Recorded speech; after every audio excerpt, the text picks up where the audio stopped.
Djibet Elma, des actualités uniques, dynamiques et renversantes dans le journal TV.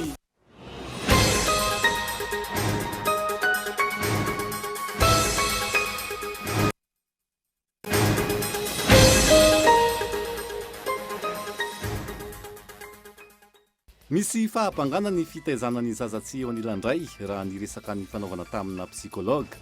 Iny anivon'ny fiarahamonina misy miezaka mameno io fahampangana io, saingy hafa ihany ny iray niteraka. Antony hanerana ny iray amin'izao fitin'izao, hahatsiaro ny adidy aman'andraikitra eo anivon'ny ankohonana. Nanakoako ny hira fiderana nataon'ireo mpihira ara-pilazantsara avy eto an-toerana sy ny avy any ivelany teny amin'ny Kianjabary Mahamasina. Namaly ny antso ny vahoaka malagasy ka tonga maro. Isan'ny teny an-toerana ihany koa ny filoham-pirenena sy ireo lehibe na androm-panjakana nanatrika ny antsa-piderana ho an'ny firenena.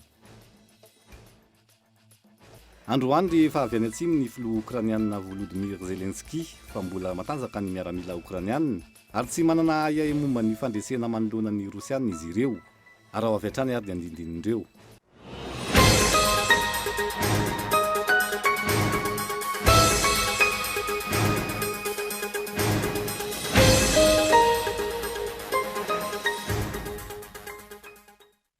Manatra ny araba tony kilasy tomoko vavy tonga sondra eto amin'ny fampalalam-baovao ny Cool TV amin'izao ariva izao ka manasanao ary anaraka izany hatra amin'ny farany.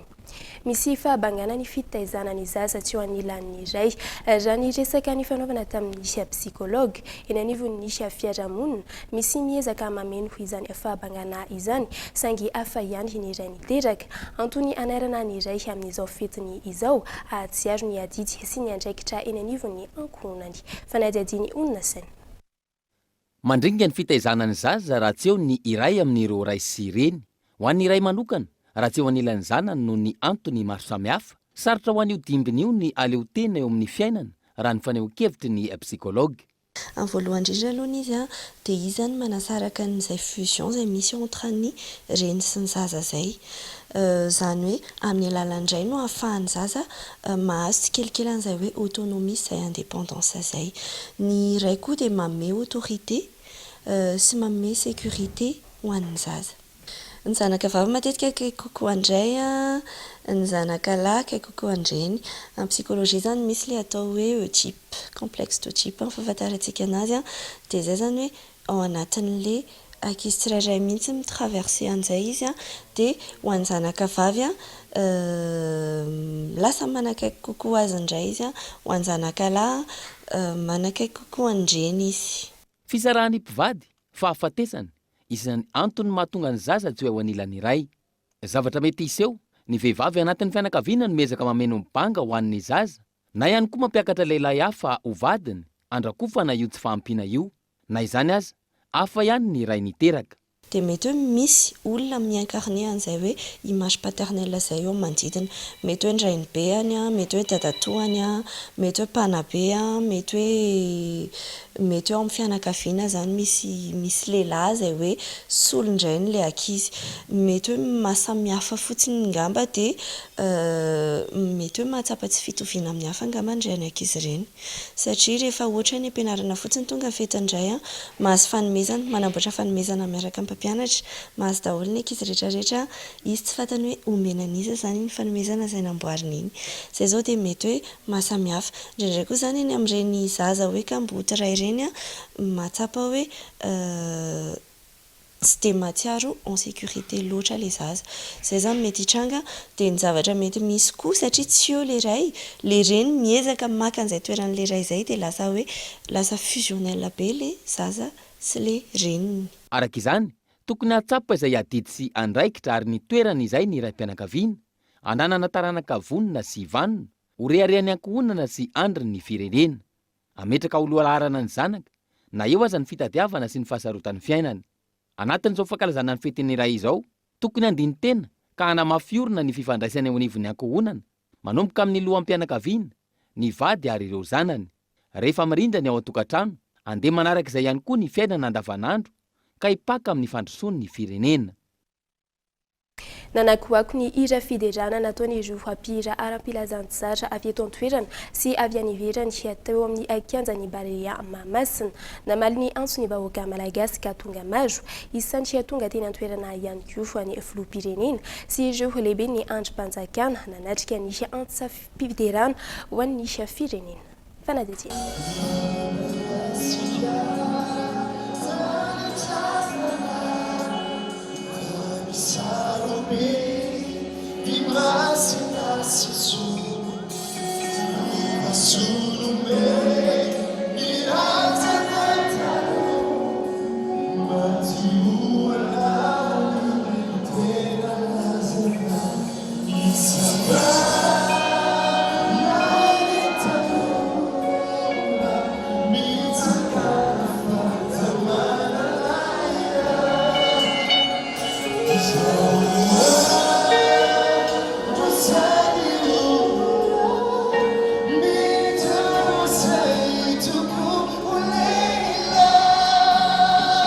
Ao anatin'ny fanamarina ny faharoambin'ny politaona ny virena ny fahaleovanteny no tanterana androany ny antsa-piderana ho an'ny firenena teny amin'ny kanja Barea Mahamasina izay niarahana tamin'ireo mpihira ara-pilazantsara maro avy eto an-toerana toy ny Rijard Solondraibe, Pepe Shain, Jos Bain sy ny maro hafa. Teo ihany koa ny Hillsong France izay nanasaina manokana tamin'ny ity fotoana ity.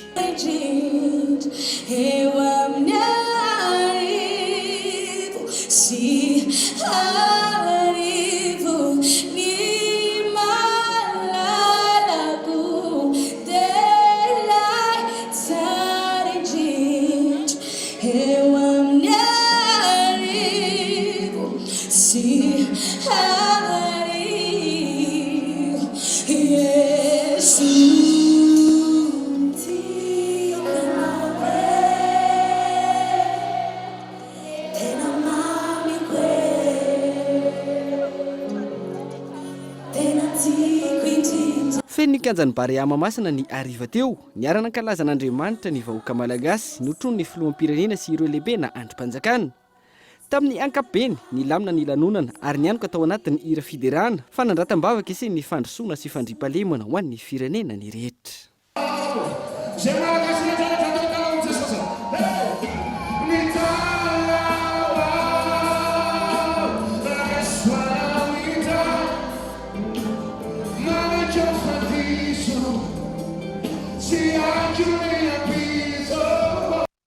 Mahakasika ny fivoarana ny valanaretina Covid-19 kosa indray mitombo hatrany ny isan'ireo hatranga vaovao mikasika ny valanaretina Covid-19 eto Madagasikara. Raha ny antotanisa ofisialy navoaka ny ministera ny fahasalamam-bahoaka mitotaly 430 ny tranga vaovao tamin'ny fitiliana miisa 730 natao ny 12 hatramin'ny 17 ny volana Jona lasa teo. Miisa 8 ireo anatin'ny forme grave ary misy 2 ireo namoniany miampy 17 am'zato ireo asitrana somatsara amin'izao fotoana izao raha toka 7 ireo manaraka fitsabona. Lafim-baovao hafa kosa indray miompana amin'ny fandaniany tokantrano iray amin'izao fotoana izao ny fanadihadiana no totosain'ny agence capsule niaraka tamin'ny Cool TV efa tsy mifandantsa amin'ny vidim-pianana ankehitriny intsony ny karama raisina ho ireo olona nanaovana fanadihadiana tsy mahavita ny filan'ny tokantrano intsony ho izy ireo ny karama raisina fanadihadiana.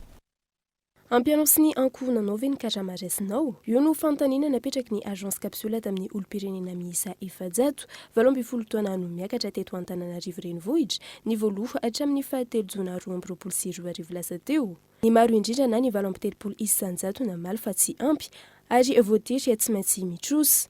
7 isanjato namaly fa ampy azy ireo anaovana fandanina maro tahaka ny sakafo, sarandalana, akanjo, hofatrano, jiro sy rano, akoatra ny fitsabona sy maro hafa. 5 isanjato namaly fa tsy mahavita herinandro akory ny vola azo. Ampy mihitsy le karama raisina isam-bolana manoloana le vidin-javatra fiainana ara-tsosialy mihitsy zany tena tsy ampy eo amin'ny tsy ampy tapa-bolana azy satria le vidin-javatra miakatra be avroeny ny karama nefa tena tsisy fisondrotana mihitsy.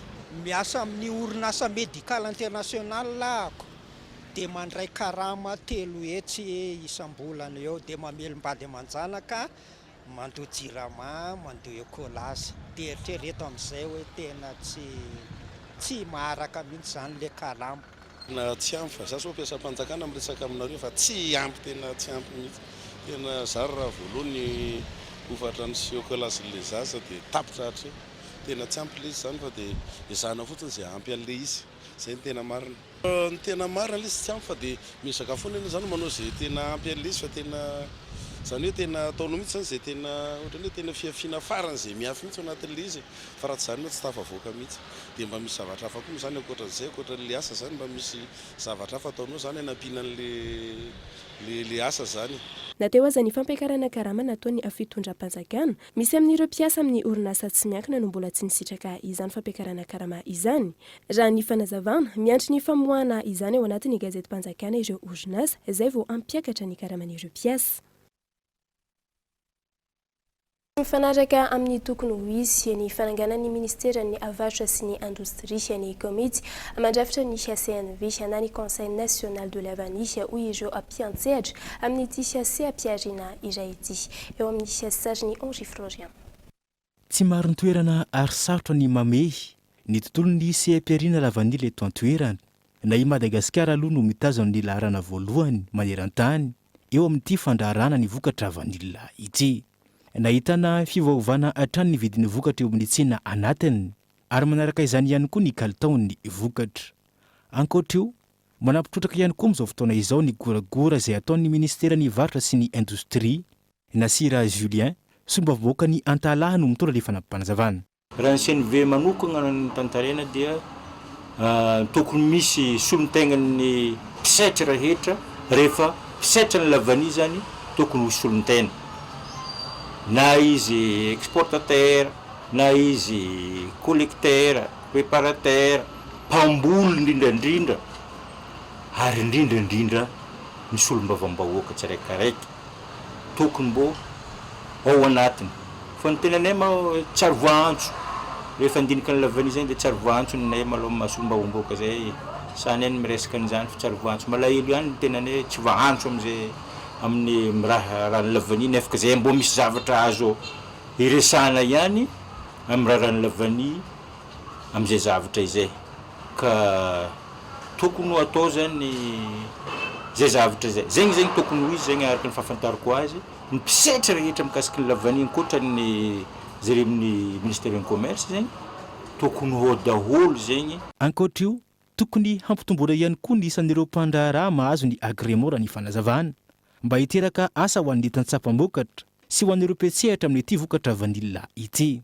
Lidina avosasaka raha oharina tamin'ny taondasy ny mpandraharaha mpanondrana vanille nahazo ny fahazahon-dalana anondrana na ny agrément tamin'ity taom-pamokarana 120 sy 20 ity. Raha 420 izany tamin'ny taondasy 490 tamin'ny mpanondrana vanille miisa 300 no nahazo ny fankatavana araka ny masontsivana napetraka. Misy akonogoavana izany raha ny fanazavana hatrany. Voalohany voka-dratsy ny fagnegna olo mahazo agrément maloha ho fontro olo very asa zegny le azo ambara. Raha folo zany ny olo tsy mahazo agrément dia raha mampiasa 200 olona isaka olo manana agrément efa 2,000 be zao ny olo very asa. Raha 20 olo nahintsina ny tsoahana agrément 4,000 be zao ny olo very asa. Ary raha district Antalamanoko ny resana 80% ny olo ao amin'ny district amin'ny renivohitry ny commune urbaine amin'ny district Antala indrindrandrindra dia mpiasa amin'ireo mpandraharaha lavani daholo ny velon-tegnan'ireo mpamelo vady aman-janika an'ireo ka agnisan'izay ny victime voalohany raha mihintsana ny olo araiky takatra agrément dia fontron'olo very asa. États-Unis, Frantsa, Canada, Pays-Bas ary Suisse santionany tamin'ireo firenena nandray ny vokatra vanille betsaka indrindra avy eto amintsika. Raha ny zava-misy atreto mitaraina ny mpandraharaha manoloana ny fametrahana ny vidin'ny farany ambany izay noferana ho $50 sy $100. Manao antsoavy mahakasika ny tokony hijerena ireo mpikambana ao anatin'ny CNV na ny Conseil national de la vanille ihany koa ireo tantsaha mpamokatra. Isan'ireo komuna manana tany ambony amin'ny fampidiran-ketrany eo amin'ny distrikany Manjakandriana ny komuna Amboijeno ny fitantanana Mangarahara sy ny afanaovana ny tamberin'andraikitra mipaka eny fotony no antony hoy ny bentanana. Mahatratra 40 isanjato amin'izao fotoana ny tany fandaovan-ketra amin'ny komuna Amboijeno. Taremarika izay isan'ny ambony indrindra amin'ny distrikany Manjakandriana amin'izao fotoana izao. Raha ny etra tany sy ny etra trano no jerena, ny fahaizana miasa sy ny fitantanana madio sy mangarahara no mampavitrika ny olona hoy ny bentanana. Anisan'ny mponina mazoto mandohetra ny komuna ary anisan'ny fidiram-bolan'ny komuna ihany nahafahana manatanteraka izay eritreretina hampandrosoana ny vahoaka eto anivon'ny komuna. Amin'ny ankapobeny ny komuna Amboijeno dia miaina ao anatin'ny fidiram-bolany manokana, izany hoe tsy miankina velively na metehatra firy any amin'ny fanampiana subvention fa ny fanjakana. Ary efa niainana teto izany nanomboka tamin'ny taona 3 ka mandrakiteny androany, izany hoe maminao an'ilay tamberina andraikitra aingana dia aingana ny anivon'ny fokotany tsirairay avy ary matsapa an'izany ny vahoaka eto anivon'ny fokotany. Izany akory tsy midika fa tsy hoe tsy manana fahasarotana ilay komuna, manana izy saingy tsy misy olana, tsy misy olana tsy voavahan'ny vahaolana zany. Araka izany, saika hita amin'ity komuna ity ireo fotodrafitrasa fototra ilain'ny vahoaka.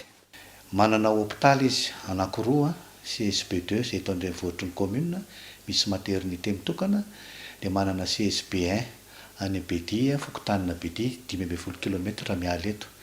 Dia misy hôpitaly aorina zay koa any amin'ny voaorina ery amin'ny fokotanina Anjakana 8 km miala eto.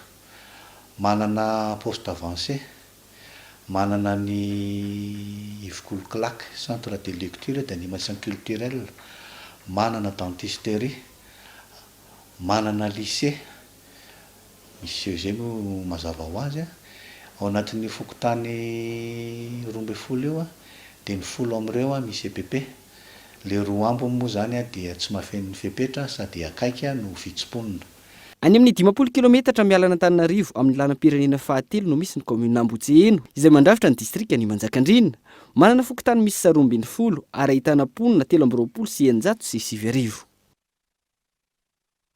Ny tsy fahampian'ny fotodrafitrasa ilaina amin'ny siasiatry ny fanabeazana no antony tsy mahatonga ireo fikambanana tsy miankina miantsehatra amin'izany amin'izao fotoana izao, indrindra fa ny fanorenana hatramin-tsekoly ahafahan'ireo ankizy madinika miditra any ampianarana. Raha ny hita amin'izao fa tsy ampy ny isan'ny sekoly eto amintsika hoy ireo fikambanana tsy miankina. Fanadihadiana.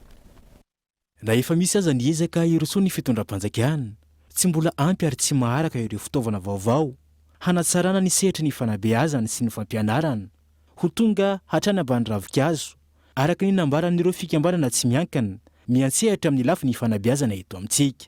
Tokony hampian'ny fanjakana bebe kokoa ny fanampiana ara-bola ireo mpampianatra frame sy ny fanatsarana ireo sekoly mba hampiakatra ny lanja ny fampianarana eto amintsika.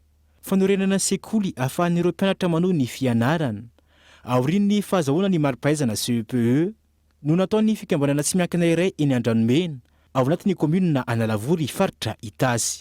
L'association Angela dia namorona ny école tany Andranomena tamin'ireny fotoana ireny, namorona ny CEPE moa zany dia nampiasainy io école io dia taona taty aoriana tsy maintsy mbola nanampy indray zay CEG.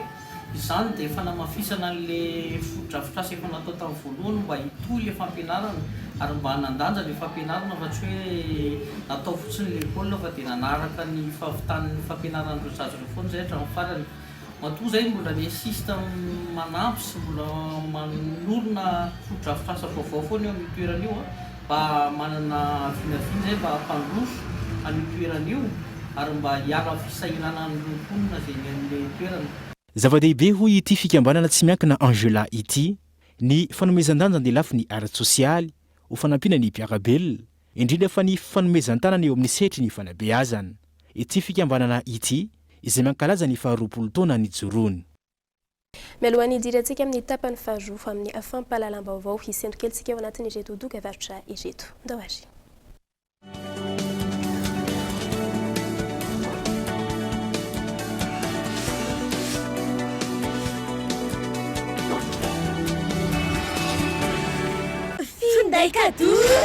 Finday cadeau any Saramanitra. Araroto ny fihenam-bidy manomboka amin'ny 5,700 amin'ny finday Telma, FM Prime, Legend Max, Quick Max 4G dia mizara fotoana mamy amin'ireo akaiky anao.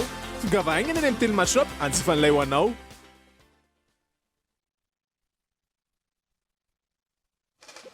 Canal Plus mikorana.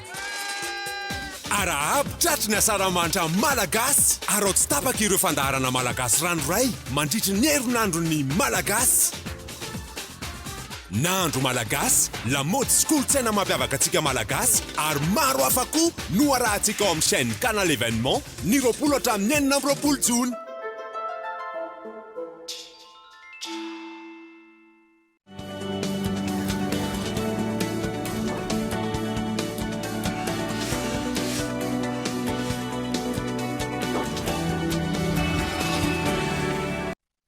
Verina indray eto amin'ny fotoanany fampahalalam-baovao isika isan'ireo fikambanana tsy miankina misehatra amin'ny fanofarana ireo tanora hiditra amin'ny sehatry ny S ny ONG First tamin'ny ity andiany ity tanora azazavavy avy amin'ny sehatra maro samihafa no nomena fiofanana namaly ny filan'ny orinasa fanadihadiana.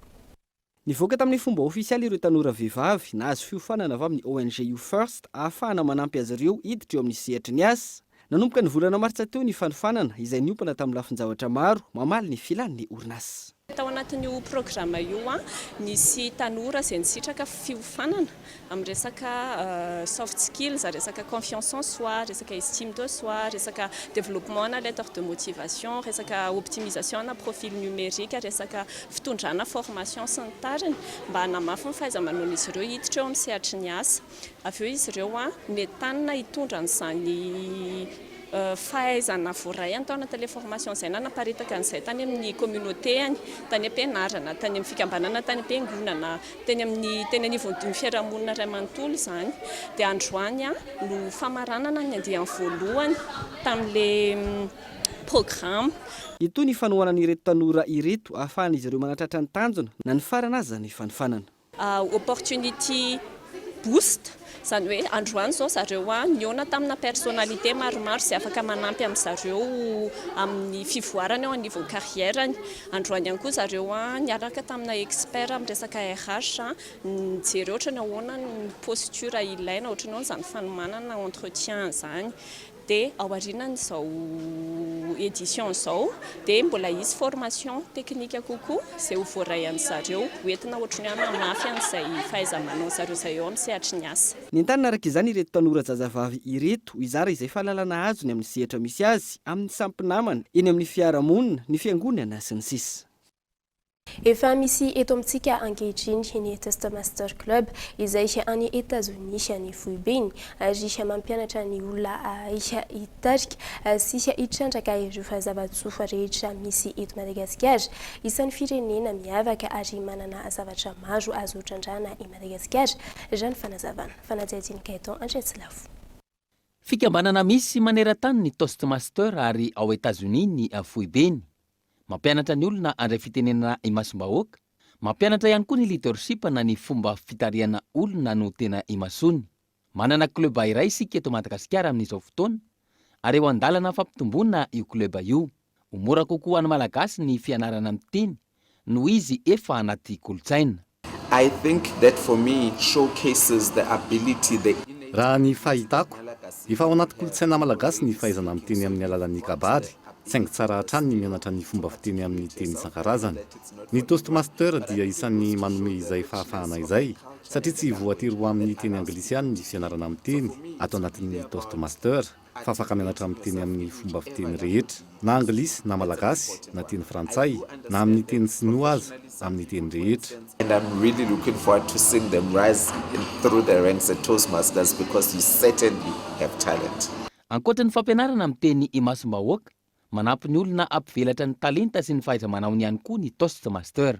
When I landed and I just saw potential, I think mahafinaritra i Madagasikara ary misy zavatra maro eto Madagasikara afaka trandrahana. Betsaka ny zavatra azontsika trandrahana. Ka ny Toastmaster dia manomana olona ho lasa mahay mitarika. Ahafahantsika mitrandraka ireo zavatra rehetra, ireo zava-tsoa rehetra eto amintsika ho lasa tsara tantana. Ho haintsika tsara ny mitondra sy mampiasa azy ka ho lasa firenena mendrika ny firenentsika.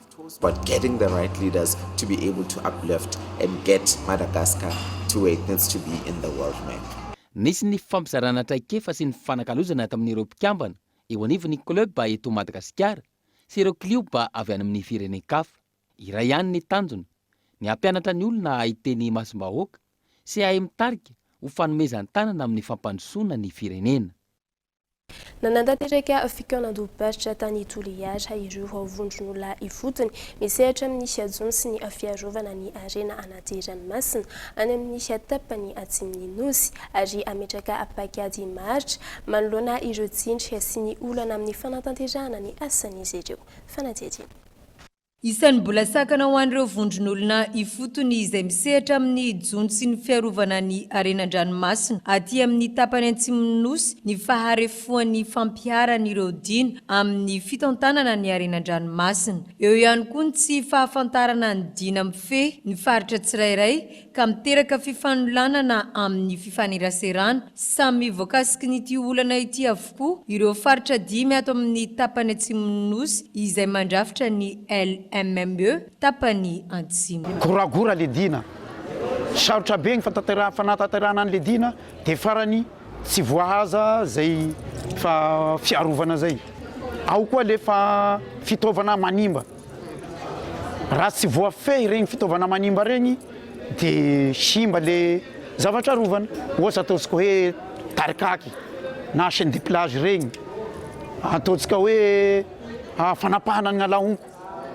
Regny zao raha hoe tsy misy dina mifamay zay ampian'ny fanjakana mahefa dia goragora zany ny dina mipetraka amin'ny communauté zay mitantana. Ho an'ny faritra Melaky manokana, maro ireo mpanjony madinika hiarany herisetra ataon'ireo mpanjony vaventy avy any amin'ny faritra Boeny izay efa nanaovan'izy ireo fitarainana sy antso fa mbola tsy nisy valiny ary mbola mitohy ihany ny tsindry mahazo azy ireo. Ny tena maharary anay ao faritsy Melaky fa indrindra resaky sambo tiky. Tamin'ny volana May farafarany May tenontony sambo be diboina fitaovanay 1 km 900 metres amin'io lasandreo.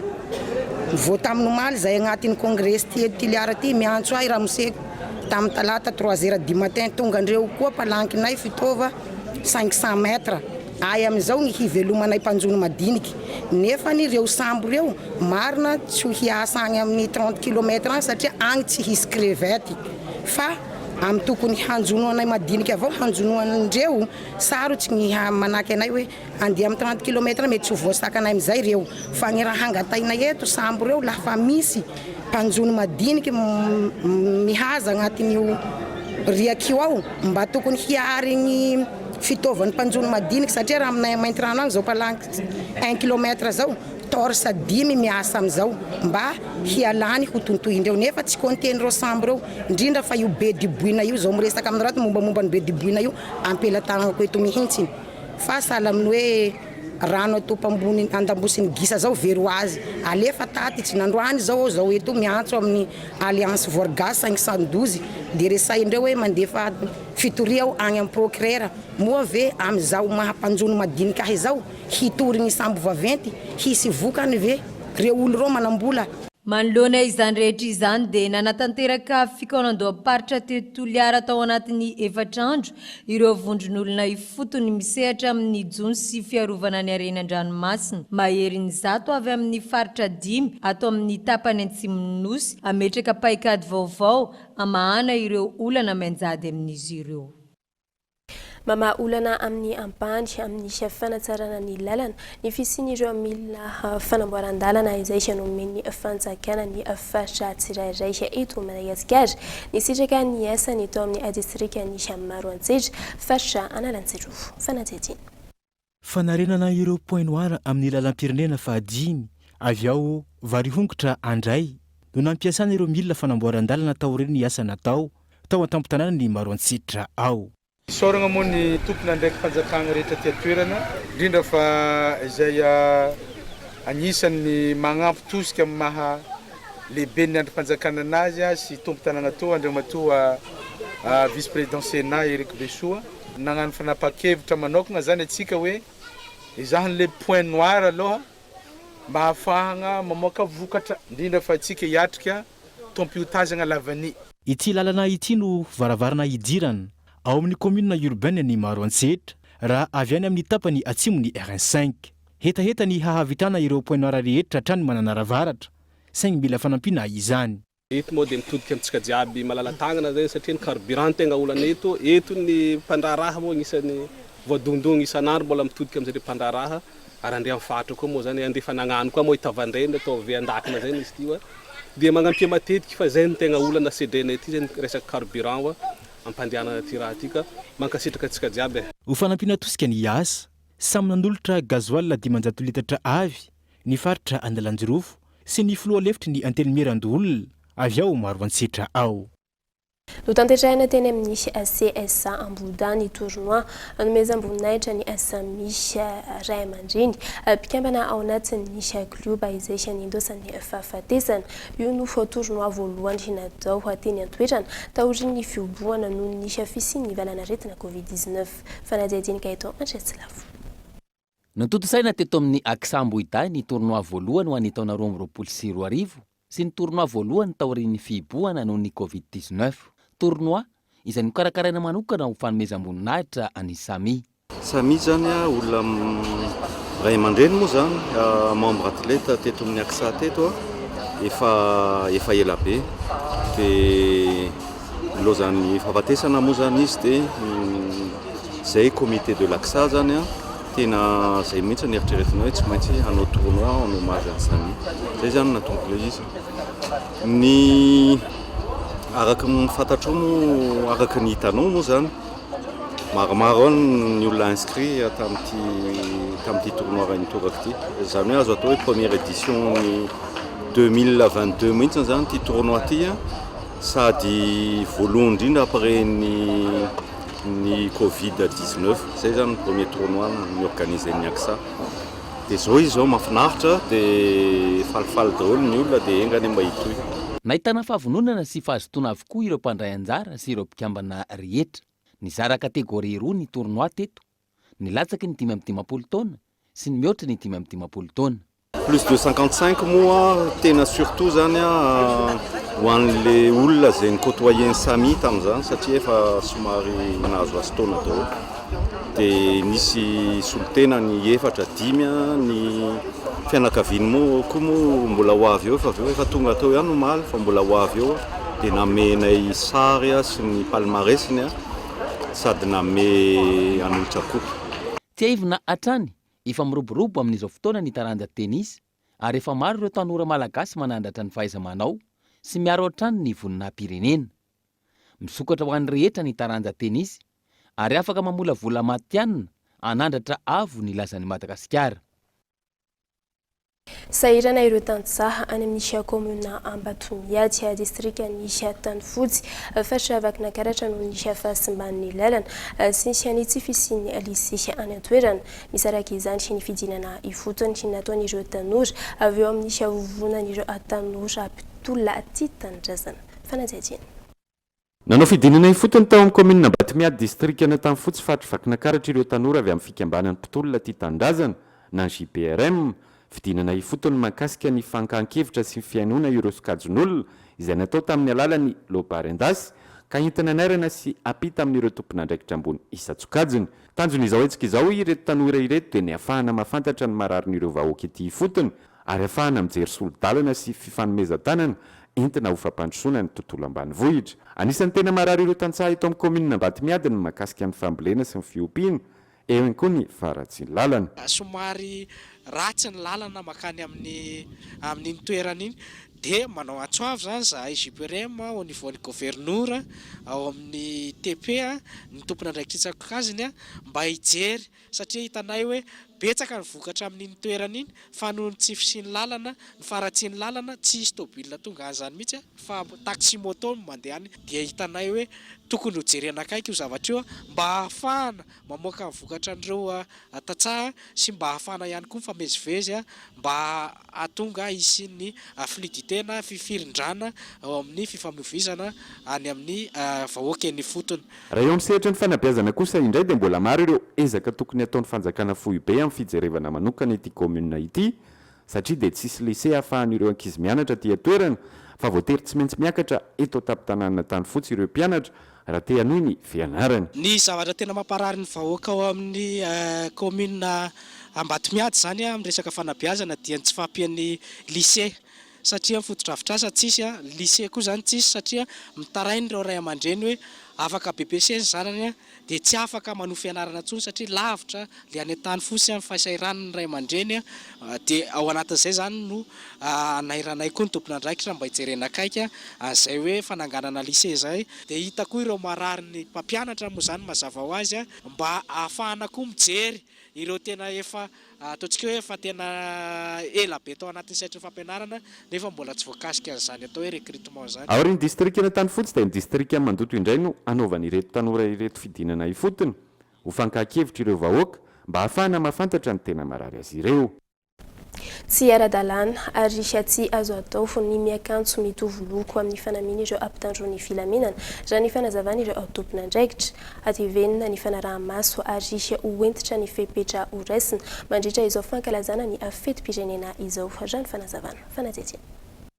Hoentitra ny fitandrona filaminana mandritra ny fankalazana ny fetim-pirenena amin'ity taona ity raha ny fanazavana ireo tompon'andraikitra manoloan'izany. Raha mikasika ny tranga afaka anankeriny izay nampisavorovoro iray volana izay, misy 720 ireo tranga izay niseho tao anatin'izay iray volana izay. Misy amin'ireo tranga ireo no endrika fanankorontanana. Eo ihany koa ireo izay vokatry ny fampiasana zava-matomelona raha ny fanazavana. Miantso amin'ny fiaraha-miasa hatrany ny mpitandro filaminana manoloana ireo tranga ireo. Tsy manara-dalàna ihany koa raha ny fanazavana tompon'andraikitra ny fanaovana fanamiana na akanjo mitovy loko amin'ny mpitandro filaminana. Mahavoasazy ary fandikan-dalàna izany indrindra amin'izao fankalazana ny fetim-pirenena izao. Fampiarina tanteraka ny polisy miaramila ampiasain'ny garnizona manerana ny nosy hijery ny fanamiana ataon'ireo mpitandro filaminana mamita iraka manao asa fisafona manerana ny nosy ary mijery ihany koa ny tsy fanaran-dalàna ataon'ireo sivily zeminy manao ny fanamiana mitovitovy na mitovy mihitsy amin'ny mpitandro filaminana izay marina fa tsy azo ny sivily atao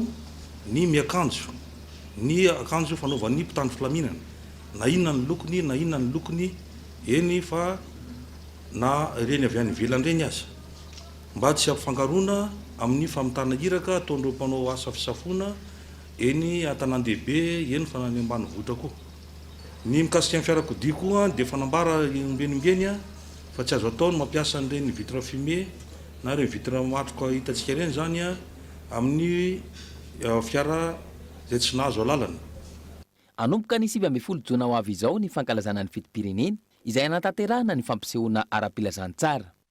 Eo amin'ny maresaka iraisam-pirenena kosa indray androany rehefa avy any antsin'ny Ukraine ny filoha Ukrainiana Volodymyr Zelensky dia nambarany fa mbola matanjaka ny miaramila Ukrainiana ary tsy manana ayay momba ny fandresena manoloana ny Rosia. Nambarany OTAN fa mety aharitra mandritra ny taona maro izao ady izao. Eo amin'ny sarin'ny France 24. Ny asabotsy lasa teo rehefa avy nandalo tamin'ny faritra maro androany tany amin'ny faritra atsimn'ny Ukraine ny filoha Volodymyr Zelensky ka nilaza fa mila mitazona ny eritsaina sy ny hery hiatrehana ireo fahavalo ny miaramilany ary tsy tokony anana ayay momba ny fandresena amin'ny tafika Rosiana. Ny filoha Ukrainiana no nitsidika ny tafika nipetraka tena akaiky ny faritra manodidina ny Odessa. Tsy ometsika anizana aniza ny faritra atsimo, walaitsika avokoa ireo faritra efa lasan'ireo miaramila Rosiana. Ireo no nambarany filoha Ukrainiana tamin'ireo miaramila rehefa niverina tany Kiev izy. Nambarany tompon'andraikitra teo anivon'ny OTAN fa mety aharitra mandritra ny taona maro ny ady izay miseho amin'izao. Ka manentana ireo firenena tandrefana mba hanohana hatrany any Kiev mandritra ny fotoana maharitra ireo solotena ny fikambanana maro. Izay indray tompo kilasy tompoko vavy no azonay natolotra tamin'ity androany ity ankasitrahanay nao tany atokantrano tany nanaraka izany hatramin'ny farany. Veloma tompoko.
TGB Telma, des actualités unies, dynamiques et renversantes dans le journal TV.